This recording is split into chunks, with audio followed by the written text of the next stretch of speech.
Today we are filming in a church. This was on set for Seven Flames Till Death. This is the first day on set. We are filming this new thriller, and we are working with a SAG actor, Robert Malcolm Cumming, and he is a phenomenal actor. Absolutely amazing. First time meeting him. This is my first time working with an actor that isn't one of my friends, and I was absolutely blown away. The amount of notes he had on his script, just asking him questions, and that's something as a young director or young filmmaker, do not be afraid to ask questions. You can not be annoying the way you ask questions. Right there, we found this little fan in the church that we were cooling down Malcolm. Costume design done by Zach Polk, who is a designer and creative designer who did a phenomenal job with this costume, also a good friend of ours. And yeah, we were on set trying to figure out right now, motivating, getting some of those. Those are newer LED lights. Shooting this on a Canon R6 Mark II. That is a DJI Pro 3, RS3, sorry, not the Pro.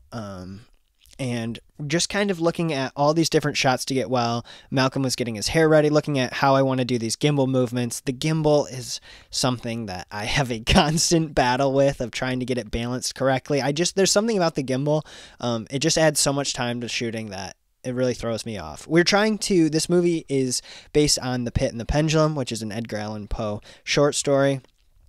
And I was trying to make it set in the 1400s. So looking at, there was a drinking fountain we covered up with like this wooden board of looking at how can we make this church feel like it was in the 1400s, and kind of, obviously you can't change stuff because this is something they gave us this location for free. And most of the time you can get, depending on where you are, unless you're in like California or probably like Atlanta, which is becoming more of a hub, or these bigger places like are in cities like a New York or maybe like a Chicago. Make sure that you can most of the time just get stuff by asking. Sam, producing legend, producer at Sukavision, I basically will ask, can we get this done? And Sam always says yes. You know how it goes if you've been following this filmmaking vlog. He was him and Zach were absolutely neat at this point. We actually had 2 people cancel on us to be helping hands. And that's just because it was like 40 minutes from where we were. And that's just what you're going to get when you're not paying people because you're so small, and short films make zero money, and we're making zero money from this.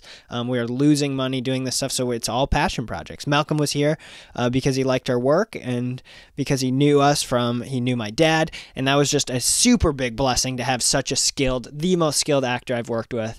And just an awesome time to pick up a lot of knowledge. And touching on what I was saying earlier, do not be afraid to ask questions. I was like, and you, again, don't be annoying about it, obviously, too, but I asked Malcolm so many things of like, okay, what directors you've worked with, how do you like to be approached? And he gave me the best tip that he gave me, and I'm giving this to you to tell your actors, if you're a director, or if maybe you're an actor, to tell your director. Obviously don't overstep your role. But he said, don't call cut halfway through. Like if you notice I mess up on something, don't call cut right away. Let me finish the take, so I can get in the flow, and then after give me a change. And also going into this, I watched a Quentin Tarantino interview, and he talked about don't give your actors a ton of direction before they even talk. So right here, I'm more just working out, like trying to make sure that Malcolm and I are on the same mindset, but not saying this is how you exactly need to talk. That's not my directing style. It's the actor's truth, allowing the actor to come in with something on the day and saying, what did they get out of this script? What did they get out of the story? Because a small little change, a small little direction is so easy on the day of saying, hey, that's too loud, it's too aggressive. But once you tell that actor how you want it, they're no longer going to have their own truth about what that character would believe, which I thought was really cool. And that's been something I've been applying. So what is this story? I'm not going to give a ton away because I want you to go watch the short film. And this short film's won 2 festivals so far, been in 2 festivals so far.